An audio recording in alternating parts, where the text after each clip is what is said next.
അപ്പോൾ നമുക്ക് നമ്മുടെ മുട്ട ബിരിയാണിയുടെ ആദ്യത്തെ സ്റ്റെപ്പ് എന്താണെന്ന് നോക്കാം. ഞാനിവിടെ ഒരു 2 ഗ്ലാസ് ബാസ്മതി റൈസ് എടുത്തിട്ടുണ്ട്. ഇതൊരു 15 മിനിറ്റ് വെള്ളത്തിൽ കുതിർത്തതിന് ശേഷം വെള്ളമൊക്കെ മാറ്റി ഊറ്റി വെച്ചേക്കണ അരിയാണ്. നമുക്ക് ഫസ്റ്റ് നമ്മുടെ അരി ഒന്ന് വേവിച്ചെടുക്കാം. അപ്പോൾ എന്താ, ഞാനൊരു പാത്രത്തിൽ കുറച്ച് വെള്ളം എടുത്ത് വെച്ചിട്ടുണ്ട്. അപ്പം നമ്മുടെ വെള്ളം നന്നായിട്ടൊന്ന് ചൂടായിട്ട് വന്നിട്ടുണ്ട്. ഇതിലേക്ക് ഒരു കഷ്ണം പട്ട ഇട്ട് കൊടുക്കാം. പിന്നെ വേണ്ടത് 3 ഏലക്ക, ഒരു തക്കോലം, 3 ഗ്രാമ്പു, പിന്നെ ഒരു 8-10 പെരിഞ്ചീരകം കൂടെ ഇട്ട് കൊടുക്കാം. ഇനി നമ്മുടെ വെള്ളം ഒന്ന് നന്നായിട്ട് തിളച്ച് വരട്ടെ കേട്ടോ. ഈ സമയത്ത് നമുക്ക് മുട്ട പുഴുങ്ങാൻ വയ്ക്കണം. ഞാനൊരു 5 മുട്ട എടുത്ത് പുഴുങ്ങാൻ ഇട്ടിട്ടുണ്ട്. ഒരു 10 മിനിറ്റിനുള്ളിൽ നമ്മുടെ മുട്ട റെഡി ആയിട്ട് വരും. ഇപ്പം എന്താ, നമ്മുടെ വെള്ളം നന്നായിട്ട് തിളച്ച് വന്നിട്ടുണ്ട്. ഇനി ഇതിലേക്ക് നമുക്ക് നമ്മുടെ അരി ഇട്ട് കൊടുക്കാം.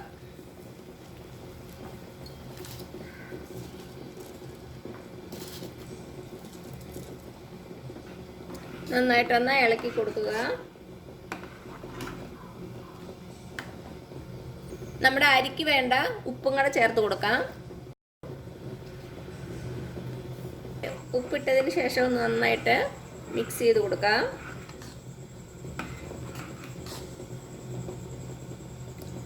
ഇതിലേക്ക് നമുക്ക് 1 ടീസ്പൂൺ നെയ്യും കൂടെ ഒഴിച്ചു കൊടുക്കാം. പിന്നെ ഒരു അരമുറി നാരങ്ങയുടെ നീര്. ഇനി നമ്മുടെ അരി ഒന്ന് നന്നായിട്ട് വെന്ത് വരട്ടെ കേട്ടോ. ഒത്തിരി അങ്ങ് വെന്ത് പോകാതെ നോക്കിക്കോണം. ഒരു 3/4 വേവായാൽ മതി. ഒരു 8-10 മിനിറ്റ് കൊണ്ട് നമ്മുടെ അരി നന്നായിട്ട് വെന്തിട്ടുണ്ടാവും. നമ്മൾ ഓൾറെഡി കുതിർത്ത് വെച്ച അരിയല്ലേ, അത് കാരണം പെട്ടെന്ന് തന്നെ ഇത് വെന്ത് വരും. ഇനി ഇതിവിടെ കിടന്നൊന്ന് വേവട്ടെ കേട്ടോ. ഇപ്പം നമ്മുടെ അരി വേവണ സമയം കൊണ്ട് നമുക്ക് ബാക്കിയുള്ള സാധനങ്ങളൊക്കെ റെഡിയാക്കി വെക്കാം. ഇവിടെ ഞാനൊരു ചെറിയ കഷ്ണം ഇഞ്ചി എടുത്തിട്ടുണ്ട്. അതേപോലെ തന്നെ ഒരു 5-6 വെളുത്തുള്ളിയിൽ ഇങ്ങനെ ചെറുതായിട്ട് കട്ട് ചെയ്ത് വെച്ചിട്ടുണ്ട്. പിന്നെ വേണ്ടത് 2 പച്ചമുളക്. ഇതെല്ലാം കൂടി നമുക്ക് നന്നായിട്ടൊന്ന് ചതച്ചെടുക്കണം. അപ്പം നിങ്ങൾക്ക് ചതയ്ക്കാൻ പറ്റൂല്ലെങ്കിൽ നമ്മൾ ഉള്ളിയൊക്കെ വഴറ്റുമ്പോൾ 1 ടേബിൾ സ്പൂൺ ഇഞ്ചിയുടെ പേസ്റ്റും 1 ടേബിൾ സ്പൂൺ വെളുത്തുള്ളിയുടെ പേസ്റ്റും ചേർത്താൽ മതി കേട്ടോ. പിന്നെ റെഡിയാക്കി വെക്കേണ്ടത് ഒരു 4 സവാള. അതിങ്ങനെ ചെറുതായിട്ട് കട്ട് ചെയ്ത് വെച്ചേക്കുവാണ്. ഇപ്പം എന്താ, നമ്മുടെ അരി റെഡി ആയിട്ടുണ്ട്. ഒരു 10 മിനിറ്റ് കഴിഞ്ഞപ്പോഴത്തേനും ഇത് വെന്തിട്ടുണ്ട്. ഒരു 3/4 വേവായിട്ടുണ്ട്. ഇനി നമ്മുടെ അരി ഒന്ന് സ്ട്രെയിൻ ചെയ്ത് വെക്കാം. ഇപ്പം നമ്മുടെ അരി ഞാൻ വെള്ളത്തിൽ നിന്ന് ഊറ്റിയിട്ട് ഒരു വലിയ പാത്രത്തിലെടുത്ത് മാറ്റിയിട്ടുണ്ട്. ഇടയ്ക്കിടയ്ക്ക് ഒന്ന് ഇളക്കിയിട്ട് കൊടുക്കണേ, അല്ലെങ്കിൽ താഴത്തെ ചോറ് ഒത്തിരി അങ്ങ് വെന്ത് പോകും. അപ്പോൾ ഇതിനി ഇവിടെ ഇരിക്കട്ടെ. ഇനി നമുക്ക് ബാക്കിയുള്ള കാര്യങ്ങളൊക്കെ ചെയ്യാം. ഇനി നമ്മുടെ ബിരിയാണിക്കുള്ള മസാല റെഡിയാക്കി എടുക്കാം. അപ്പോൾ ഞാനിവിടെ ഒരു പാത്രം വെച്ചിട്ടുണ്ട്. ഇനി ഇതൊന്ന് ചൂടായിട്ട് വരട്ടെ കേട്ടോ. ഇപ്പം നമ്മുടെ പാത്രം ചൂടായിട്ടുണ്ട്. ഇതിലേക്ക് കുറച്ച് ഓയിൽ ഒഴിച്ചു കൊടുക്കാം. ഇപ്പം നിങ്ങൾക്ക് ഓയിൽ താല്പര്യമില്ലെങ്കിൽ ഇതിന് പകരമായിട്ട് നെയ്യ് ഒഴിച്ചാലും മതി. ഞാനിവിടെ കുറച്ച് നെയ്യും കൂടെ ഇതിൻ്റെ കൂടെ ചേർക്കുന്നുണ്ട്, ഒരു ഫ്ലേവറിന് വേണ്ടി. 1 ടേബിൾ സ്പൂണോളം നെയ്യ് ചേർത്തിട്ടുണ്ട്. ഇപ്പം നമ്മുടെ എണ്ണ ചൂടായിട്ടുണ്ട്. ഇതിലേക്ക് നമുക്ക് അരിഞ്ഞു വെച്ചേക്കണ 4 സവാള ചേർത്ത് കൊടുക്കാം.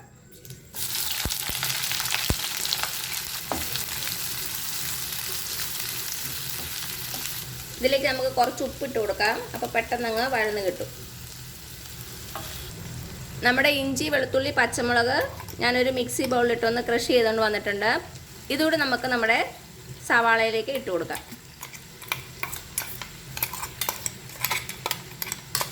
നന്നായിട്ട് മിക്സ് ചെയ്ത് കൊടുക്കുക.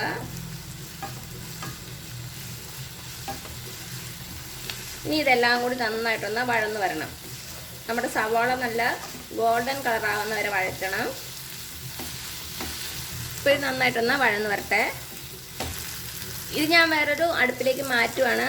നമുക്ക് ബിരിയാണിക്ക് വേണ്ടിയ ഉള്ളിയും കാഷ്യൂനട്ടും കിസ്മിസും ഒക്കെ ഒന്ന് ഫ്രൈ ചെയ്തെടുക്കാം. ഇടയ്ക്കിടയ്ക്ക് ഇളക്കി കൊടുക്കാൻ മറക്കരുതേ. അപ്പം ഞാനിത് വേറൊരു അടുപ്പിലേക്ക് മാറ്റട്ടെ. ഇപ്പം നമ്മുടെ ചീനച്ചട്ടി ചൂടായിട്ടുണ്ട്. ഇതിലേക്ക് കുറച്ച് സൺഫ്ലവർ ഓയിൽ ഒഴിച്ചു കൊടുക്കാം. നമ്മുടെ സവാള ഇടയ്ക്കിടയ്ക്ക് ഇളക്കി കൊടുക്കാൻ മറക്കരുതേ. അപ്പം നമ്മുടെ എണ്ണ ചൂടായിട്ടുണ്ട്. അതിലേക്ക് ആദ്യം നമുക്ക് കാഷ്യൂനട്ട് ഇട്ട് കൊടുക്കാം. അപ്പം നമ്മുടെ കാഷ്യൂനട്ട് റെഡി ആയിട്ടുണ്ട്. ഇതൊരു പാത്രത്തിലേക്ക് മാറ്റാം. ഇതിലേക്ക് കുറച്ച് കിസ്മിസ്. നമ്മുടെ കിസ്മിസും റെഡി ആയിട്ടുണ്ട്. ഇത് എണ്ണയിൽ നിന്ന് മാറ്റാം. ഇനി ഇതിലേക്ക് ഒരു സവാള ചെറുതായിട്ട് അരിഞ്ഞത് ഇട്ട് നന്നായിട്ടൊന്ന് ഫ്രൈ ചെയ്തെടുക്കാം.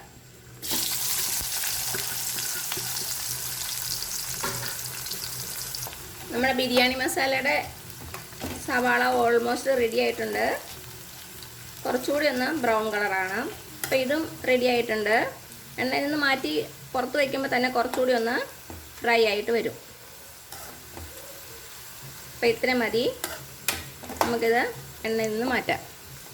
ഇപ്പം എന്താ നമ്മുടെ മസാലയ്ക്കുള്ള സവാള നല്ല ഗോൾഡൻ കളറായിട്ടുണ്ട്. ഇനി ഇതിലേക്ക് നമുക്ക് പൊടികളൊക്കെ ചേർത്ത് കൊടുക്കാം. ഇപ്പം തീ സിമ്മിൽ വെക്കണേ. ആദ്യം നമുക്ക് ഒരു 1/2 ടീസ്പൂൺ കാശ്മീരി ചില്ലി പൗഡർ ഇട്ട് കൊടുക്കാം. പിന്നെ 1/2 ടീസ്പൂൺ എരിവുള്ള മുളക് പൊടി, 1/2 ടീസ്പൂൺ ഗരം മസാലപ്പൊടി, ഒരു 1/4 ടീസ്പൂൺ മഞ്ഞൾപ്പൊടി, 1/2 ടീസ്പൂൺ കുരുമുളക് പൊടി.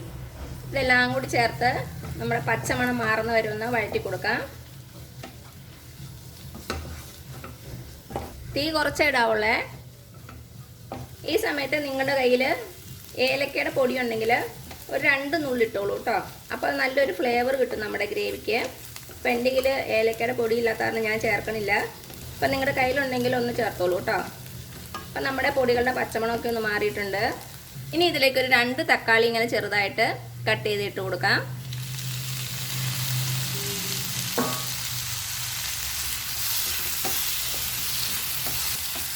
എല്ലാം കൂടി നന്നായിട്ടൊന്ന് മിക്സ് ചെയ്ത് കൊടുക്കുക. ഇനി തക്കാളി ഉള്ളി എല്ലാം കൂടി നന്നായിട്ടൊന്ന് വെന്തുടയണം. എല്ലാം കൂടി നന്നായിട്ടൊന്ന് യോജിച്ച് വരണേ. നല്ല പഴുത്ത തക്കാളി എടുക്കാൻ ശ്രദ്ധിക്കുക. മീഡിയം സൈസുള്ള 2 തക്കാളിയാണേ. ഇപ്പം എന്താ നമ്മുടെ തക്കാളിയും ഉള്ളിയും എല്ലാം കൂടെ നന്നായിട്ട് വഴന്നു വന്നിട്ടുണ്ട്. എണ്ണയൊക്കെ തെളിഞ്ഞ് വന്നിട്ടുണ്ട്. ഇനി ഇതിലേക്ക് നമുക്ക് 1 ടേബിൾ സ്പൂൺ തൈര് ചേർത്ത് കൊടുക്കാം. 1 ടേബിൾ സ്പൂൺ മതിയേ. നന്നായിട്ടൊന്ന് മിക്സ് ചെയ്ത് കൊടുക്കുക. ഇനി ഇതിലേക്ക് നമുക്ക് കുറച്ച് മല്ലിയില ചേർത്ത് കൊടുക്കാം. അപ്പോൾ ഇതിൻ്റെ അളവെന്ന് പറഞ്ഞാൽ ഒരു 3 ടേബിൾ സ്പൂൺ ഉണ്ടാവും കേട്ടോ. പിന്നെ വേണ്ടത് കുറച്ച് പുതിനയില, അതും ഒരു 3 ടേബിൾ സ്പൂണോളം ഉണ്ടാവും. നന്നായിട്ടൊന്ന് ഇളക്കി കൊടുക്കുക. ഇപ്പോൾ എല്ലാം കൂടി നന്നായിട്ട് മിക്സ് ആയിട്ട് വന്നിട്ടുണ്ട്. ഇനി ഇതിലേക്ക് നമുക്ക് മുട്ട ചേർത്ത് കൊടുക്കാം. ഞാനിവിടെ 5 മുട്ടയാണ് എടുത്തേക്കണത്. അത് ചേർത്ത് കൊടുക്കുക.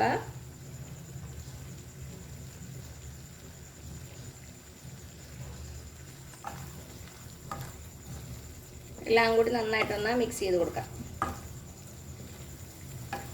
ഇനി ഇതിലേക്ക് നമുക്ക് ഒരു 2 കപ്പ് വെള്ളം ഒഴിച്ചു കൊടുക്കാം. നല്ല ചൂടുവെള്ളം ഒഴിക്കണം. അപ്പം ഞാൻ 2 കപ്പ് വെള്ളം ഒഴിച്ചിട്ടുണ്ട്. നമുക്ക് നമ്മുടെ ഗ്രേവിയിലേക്കുള്ള ഉപ്പും കൂടെ ചേർത്ത് കൊടുക്കുക. ഇനി നമ്മുടെ വെള്ളമൊക്കെ ഒന്ന് വറ്റി ഒരു റോസ്റ്റ് പരുവത്തിനാകുന്ന വരെ നമുക്കൊന്ന് വെയിറ്റ് ചെയ്യാം. തീ ഒരു മീഡിയം ഫ്ലെയിമിൽ ഇട്ടാൽ മതി കേട്ടോ.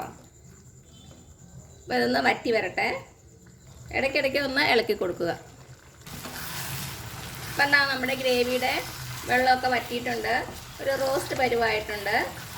ഇനി നമുക്ക് തീ ഓഫ് ചെയ്യാം. അപ്പോൾ ഇത് ഇവിടെ ഇരിക്കട്ടെ. ഇനി നമുക്ക് ദം ചെയ്യാനുള്ള പരിപാടികളൊക്കെ നോക്കാം. അപ്പം ഞാനൊരു പാത്രം എടുത്തിട്ടുണ്ട് ദം ചെയ്യാൻ വേണ്ടി. ഇതിലേക്ക് കുറച്ച് നെയ്യ് ഒഴിച്ചു കൊടുക്കാം. ഇതൊന്ന് ജസ്റ്റ് തേച്ച് പിടിപ്പിച്ച് കൊടുക്കുക.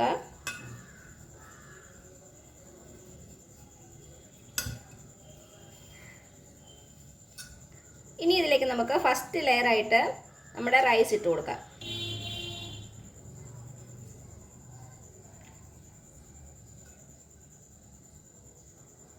അപ്പം നമ്മുടെ സ്പൈസസ് ഒക്കെ എടുത്ത് മാറ്റാം കേട്ടോ. പെരിഞ്ചീരകമൊക്കെ കുഴപ്പമില്ല, മറ്റേ ഗ്രാമ്പും ഏലക്കയും പട്ടയൊക്കെ എടുത്ത് മാറ്റാം. അപ്പോൾ ഫസ്റ്റ് ലെയർ ഇട്ടിട്ടുണ്ട്. ഇനി അടുത്ത ലെയറായിട്ട് നമുക്ക് നമ്മുടെ മസാല ഇട്ട് കൊടുക്കാം.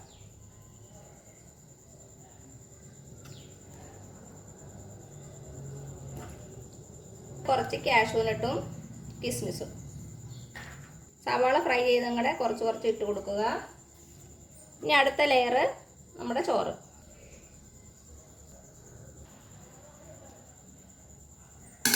ഇതിൻ്റെ മുകളിലൂടെ കുറച്ച് നെയ്യ് ഒഴിച്ചു കൊടുക്കാം. 1 ടേബിൾ സ്പൂണോളം ഒഴിച്ചോളൂ കേട്ടോ. ഇനി നമ്മുടെ മസാല വെച്ച് കൊടുക്കാം.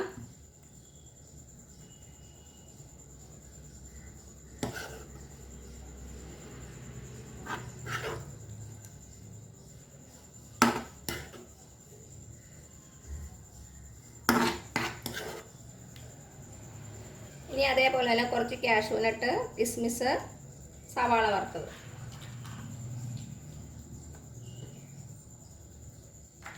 കുറച്ച് മല്ലിയിലയും പുതിനയിലയും കൂടെ ചേർത്ത് കൊടുക്കാം. ഇനി ലാസ്റ്റ് ലെയറായിട്ട് നമ്മുടെ റൈസ് ഇട്ട് കൊടുക്കാം. ലാസ്റ്റ് ലെയർ എപ്പോഴും റൈസ് ആയിരിക്കണം കേട്ടോ.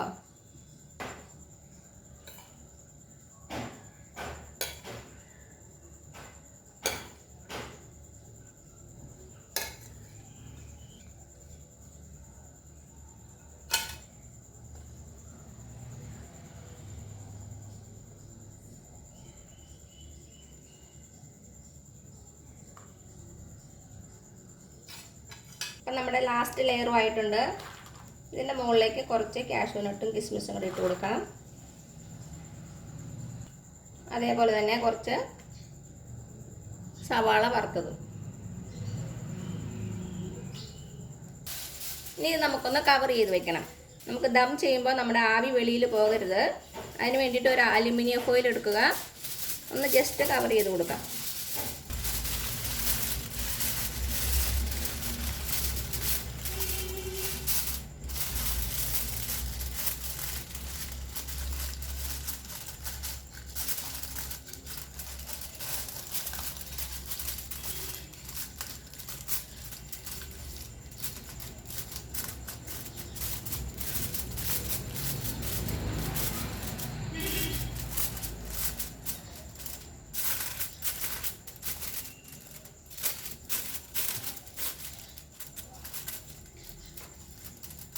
അപ്പം നമ്മുടെ ബിരിയാണി നന്നായിട്ട് കവറായിട്ടുണ്ട്.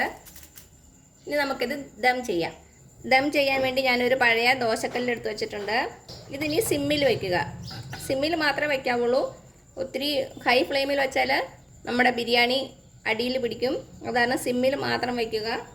ഇനി നമ്മുടെ ബിരിയാണി പാത്രം ഇതിൻ്റെ മുകളിൽ വയ്ക്കുക. ഒരു 10-25 മിനിറ്റ് നമുക്കൊന്ന് ദം ചെയ്യണം. അപ്പോഴേക്കും നമ്മുടെ ബിരിയാണി റെഡി ആയിട്ടുണ്ടാവും. ജസ്റ്റ് ഒന്ന് അടച്ചു കൊടുക്കാം. ഞാനൊരു അടപ്പ് വെച്ച് നമ്മുടെ പാത്രം ഒന്ന് അടച്ചു കൊടുത്തിട്ടുണ്ട്. അപ്പം നമ്മുടെ ആവിയൊന്നും വെളിയിൽ പോകില്ല. അപ്പം ടൈം നോക്കിക്കോളൂ. ഒരു 25 മിനിറ്റ് സിമ്മിൽ മാത്രമേ വയ്ക്കാവുള്ളൂ. അത് ശ്രദ്ധിച്ചോണം. അപ്പോൾ ഇതിവിടെ ഇരുന്ന് റെഡിയാകട്ടെ. ഇപ്പം എന്താ ഒരു 25 മിനിറ്റ് ആയിട്ടുണ്ട്. ഞാൻ തീ ഓഫ് ചെയ്തു. ഇനി നമുക്കൊന്ന് ഓപ്പൺ ചെയ്ത് നോക്കാം.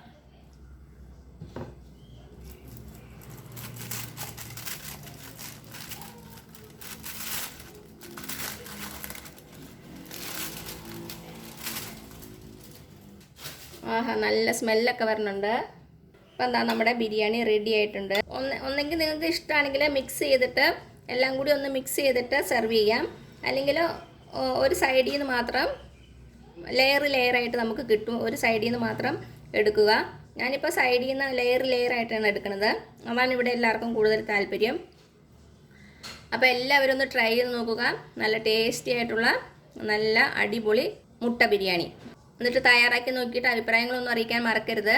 അപ്പോൾ ഈ വീഡിയോ ഇഷ്ടമാണെങ്കിൽ സബ്സ്ക്രൈബ് ചെയ്യാൻ മറക്കരുത്. അതേപോലെ തന്നെ ലൈക്ക് ചെയ്യാനും ഷെയർ ചെയ്യാനും. അപ്പോൾ ഇനി പുതിയൊരു വീഡിയോ ആയിട്ട് വരുന്നവരേക്കും thank you so much. By.